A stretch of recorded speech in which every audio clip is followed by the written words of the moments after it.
scale to at least 10 to 14 trucks in my personal fleet. One thing that I learned in this game is to protect your cash. Figure out what freight is hot out of the area that you're living. How much capital would you say it takes to start in the trucking business? You got some good questions too. I'm talking about somebody that's in the trenches every day. Let's get it. YouTube, I'm back with a very informational video. I hope you guys really take in this information because I have my first interview with none other than Mr. Paul Cox. He's an ex-NFL player who got into the logistics business and now has a little fleet of his own. I'm not even gonna say little, he's doing big things. So this video is a Q&A and he really does not hold back. He really gets into it from telling you guys exactly how much capital you should have on hand to start your business. He talks about people you need on your team. He talks about where you can go find your trucks, brokers that work with new authorities, and a ton of other questions that you guys asked on my Instagram. So I'm gonna drop his information below so you guys can connect with him, and make sure you guys use the timestamps to jump around to different questions that you might be interested in. But enjoy this video because he does not hold back. Here is the tea on how to start your trucking company for real. Yo, what's up guys? It's your boy Paul Cox, CEO of Cox Motor Group. I just want you to tap in with me, tap into my stories, man. I'm gonna be giving y'all some good content, some questions and answers that we've been getting. Obviously you can catch me on my personal page, Mr._Paul Anthony, or you can catch me on my Cox Motor Group _CMG page. Let's get it.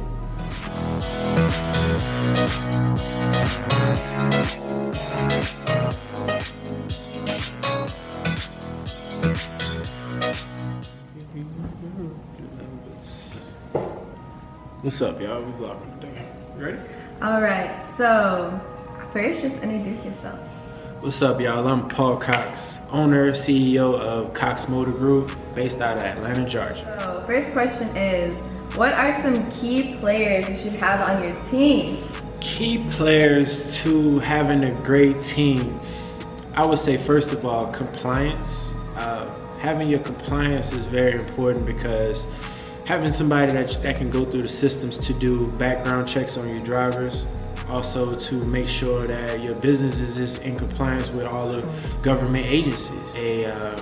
Somebody that's detailed on your team, somebody that's good at organization, and then just putting paperwork where it's supposed to go, making sure that everybody's paid on time, things of that nature. I would say good mechanic, man. A good mechanic is definitely good to have at all times. Somebody else good to have on your team is a good finance person.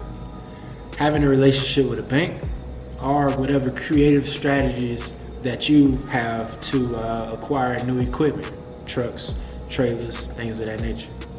Somebody that you can call and get the job done. But I have a guy that I send information to and he pretty much get any deal done that I would want to get done. So we're blessed to have that. Somebody else that I would highly recommend that you have, that I'm working on, is actually having an attorney, relationship with an attorney, because things will happen and you just want to be protected.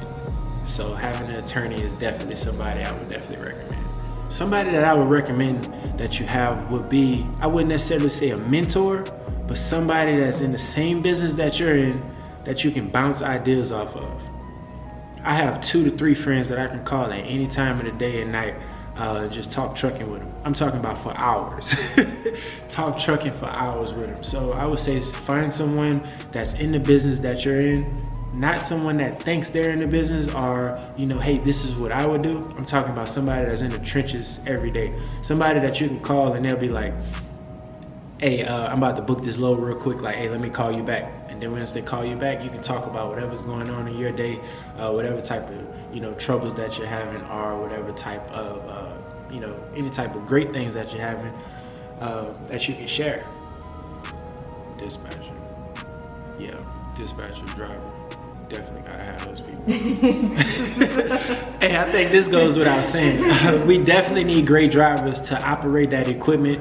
You know, as of right now, this equipment is not gonna operate itself. So having great people to operate your equipment is definitely a must, and it's definitely a plus. How do you book loads with a new authority? All right, so booking loads with a new authority, pretty much you'll go through the same steps and the same processes if you had active authority for a while. You'll get on a load board, whether it's DAT, truck stop, things of that nature, whatever load boards you use, 123 load board, they got plenty of other ones out there. You'll call a broker, you'll negotiate a rate, and then they'll send you over the rate confirmation to sign. You return them the rate confirmation, and then you dispatch your driver, and then they pick up the load, drop it off, and then you return the bill of lading to the broker once it's dropped off.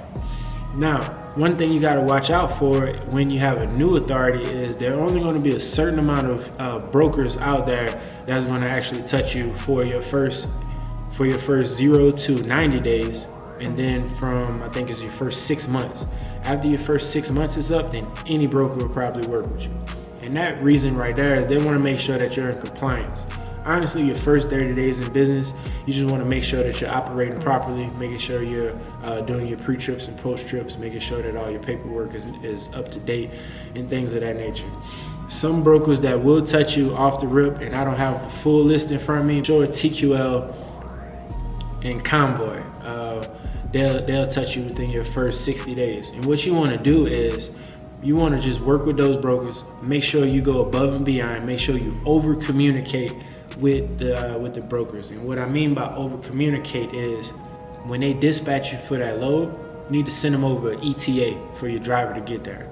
Once your driver gets there, I'll shoot them another email and let them know, hey, we're on location. Hey, we're getting loaded. Hey, we're en route. Then once my driver, the next day, I want them to wake up with an email and let them know what time my driver is going to be there. All right, so those are just some important things to remember when booking loads for a new authority. Just make sure that you go over and above and just do your job. Do what you agreed to do. Why did you choose going into business with a flatbed over box truck? All right, so I chose to go in business with a flatbed initially when I came out. First of all, you got to service your area. When I first got my truck, I lived in southern Louisiana. All right, southern Louisiana is surrounded by the oil field, right? All right, so dry-van loads were scarce. Refrigerator loads were scarce. So what was popping out there was flatbed. As you're doing market research, as you're out there trying to get your truck or just, in the process of starting your business, you want to do some market research just like any other business, right? Figure out what freight is hot out of the area that you're living. If you're living in the Midwest, most likely dry van and reefer is going to be popping. I was living in the southern states, most likely flatbed is going to be popping out there. And also think about where you live at. If you live in Chicago, right, and you come out with a flatbed, understand your driver or you are going to be out there in them elements when it get cold and when it get hot, right? So you want to make sure that if you got a flatbed and you up north, make sure you got a Conestoga, the curtain side, to where they can get out, strap, close the curtain, and be out of there, right? I also chose flatbed at the time because the rates were higher than dry van and they were cheaper than a refrigerator trailer. I wasn't that familiar with refrigerated loads, but flatbed was it. So that's why I chose flatbed.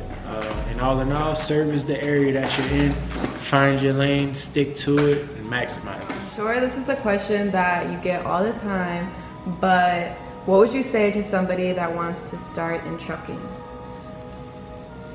Someone that wants to start in trucking, first of all, I would say educate yourself. Educate yourself on what part of the industry that you want to get in. You want to be a dispatcher? Do you want to be a freight broker, a freight forwarder? Do you want to drive a truck, or do you want to just own a fleet of trucks, right? So do your research, figure out what you want to get into. I would also say make sure that you stack your cash up, make sure that you got good credit for when things happen. Okay, that leads into another good question.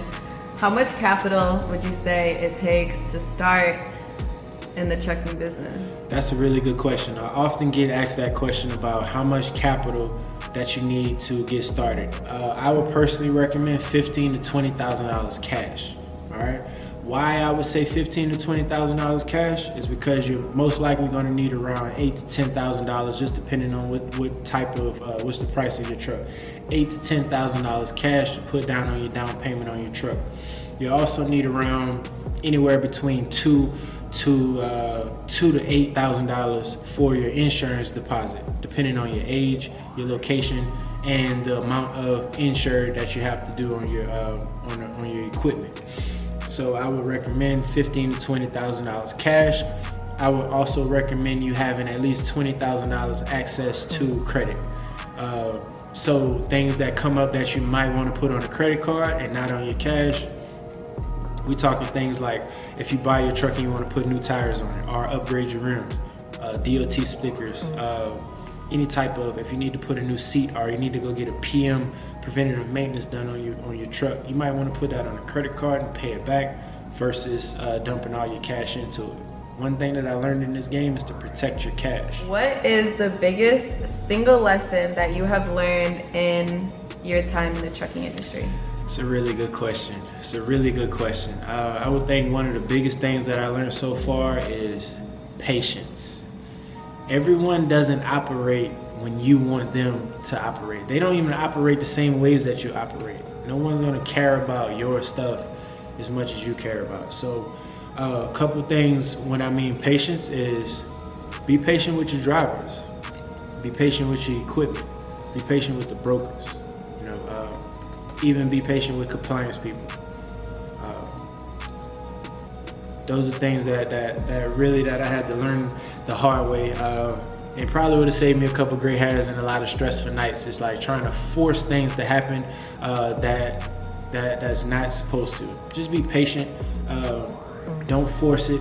If it doesn't feel right, just take a step back and learn from all your mistakes and errors.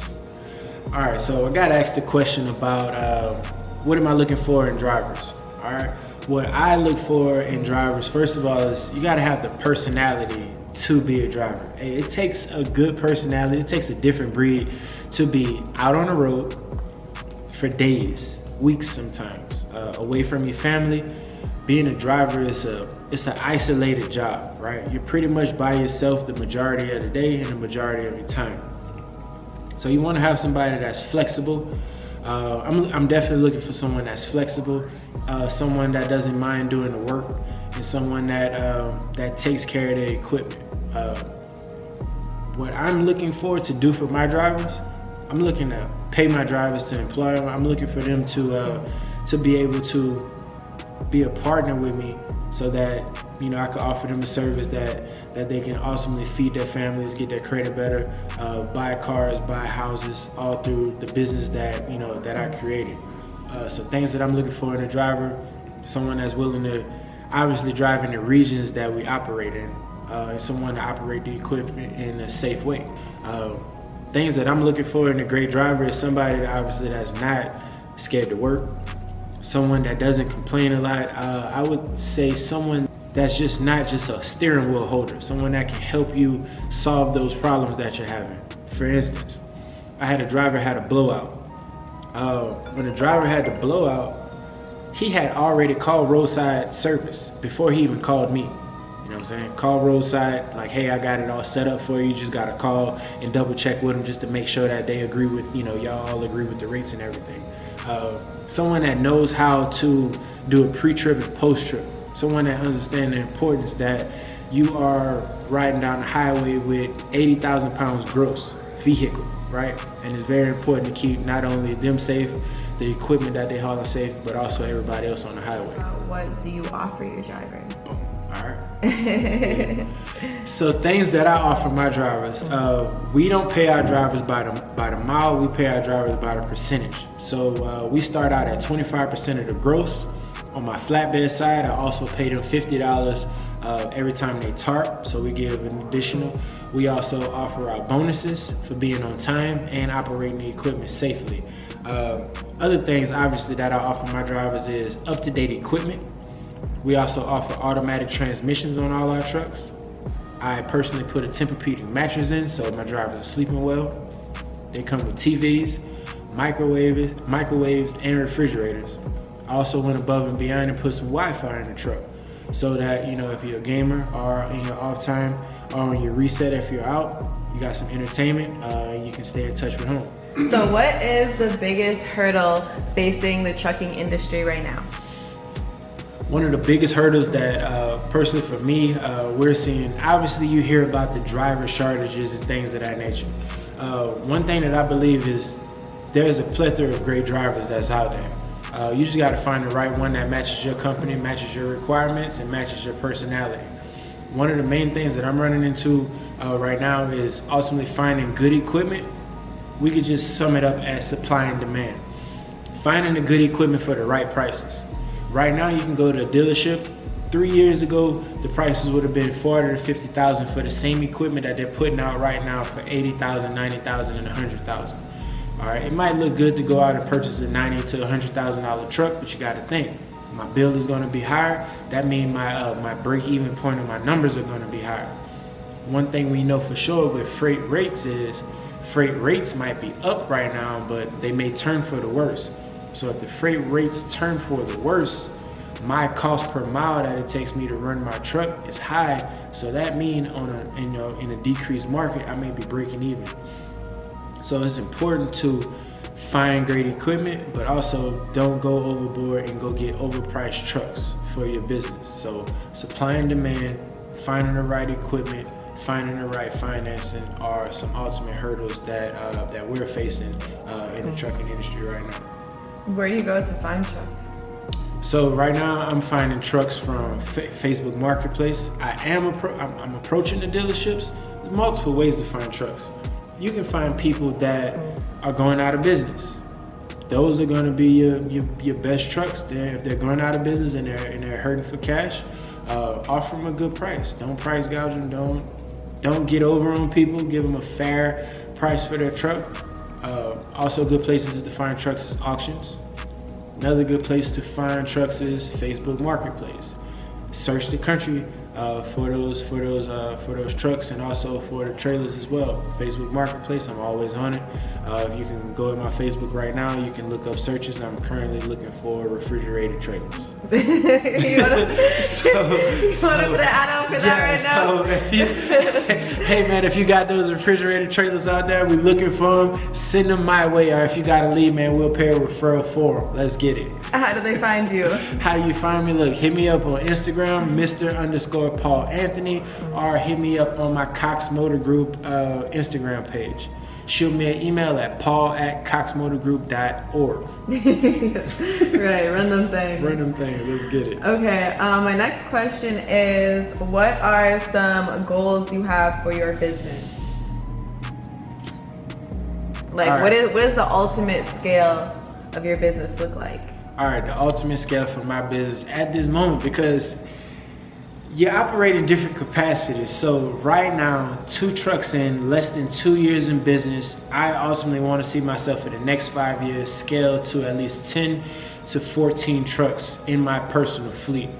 I also want to dispatch around 10 to 15 trucks on another fleet. So ultimately what I'll be able to do is approach brokers. I could also approach shippers. I can approach insurance companies and factoring companies and come through with a bundle deal. Like, hey, we want to demand the best rates for our factoring companies. We also want to demand the best rates for our insurance. And if I'm coming at you with 30 plus trucks, a network of trucks, and we're all coming in as one, I believe that they'll give us a great rate. So ultimately what I want to do is keep banging out my numbers, hitting my numbers, and keep going in an upward trend. I also want to get my trucks paid off and equipment paid off as soon as possible. ASAP. So let's talk about preventative maintenance, especially in winter. So let's talk preventative maintenance, y'all. So things that I'm looking for in preventative maintenance on the base scale. I am getting an oil change, what they call is a PM, preventative maintenance. I'm getting an oil change. I am greasing and lubing the truck up on all the joints. I'm also changing the fuel filters and the oil filters. I am changing during my PMs, I also get I'm getting the in-cab filters changed, and I'm getting the outside, the exterior filters changed as well. I'm doing those on a certain rotation. Right now I'm experimenting with every 12 to 13,000 miles. I bring it in to get a PM done. In between time, I'm also every 90 days, I'm taking my truck and trailer to get a DOT inspection. I want them to look over my truck just to make sure that it's in compliance. Also, when my trucks come in, inside of those DOT inspections, they will give me the tire depth, the tread depth of my tires. So at a certain depth, I'm looking to purchase more tires, put better tires on there. Also, I'm looking at my brakes. If you ever Google or look at some brake pads, they have the metal bottom, they have a first layer, and they have a second layer. When my brakes start to get to after that first layer, I'm looking to start getting those changed out. Winter time. Let's talk winter time, guys. We got a friend of mine. They're from Minnesota, right? They just recently came from up there. It was -20.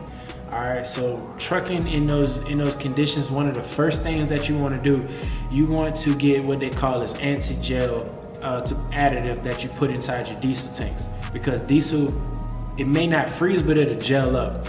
And once it gels up, you got to change your fuel filter out. You may have to drop the tank. You may have to change your lines. So you put in a fuel anti-gel, and that keeps everything in there for the most part greased and lubed. Some things, if you're trucking in a bad winter conditions, also you might want to think about is getting some heaters for your batteries, things of that nature. Also, you might want to put some type of blocker, some type of, you ever see those trucks and they have like it's a vent looking thing that's over the hood of their truck. It's to stop all that cold air from hitting the radiator, which ultimately can freeze up your engine coolant. Also things, I mean, obviously you want to just make sure that your truck is warmed up before you operate it. So I would do a good in the wintertime when it gets real cold. I would increase that pre-trip time from 15 minutes to about 30 minutes. Let the truckers warm up, y'all. And obviously in the wintertime, look, man, we want to make sure that we got good grip on the tires. We want to make sure that we have good thick grip and know where you're going. If you're going up there in those northern conditions, be expecting ice and also snow on the road. If you're in the south, you know, it's a little bit different. So just pay attention to those tire depths, pay attention to the anti-gel, and just keep your drivers safe and operate your trucks in great condition and safely. Peace.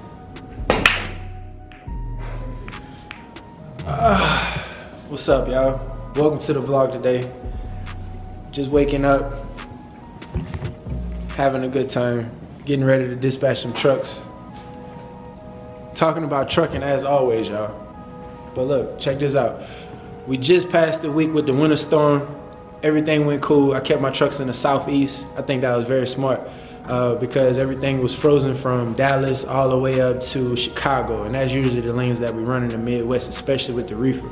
So I kept the flatbed in the southeast. We ran loads from South Carolina to the other port in South Mississippi and Mobile, Alabama. Then now we're running up to Memphis, another hot zone. We're gonna come out of Memphis and go to Dallas, like 400 miles. Rates right now are pretty up with that lane, and then we're gonna take it back in. Both of my drivers are out right now on a 10 and 4 schedule. I sent them out on a Monday, try to get them back home that next Wednesday. Let them get a good 4 days off, you know, at home. So I'll keep you posted.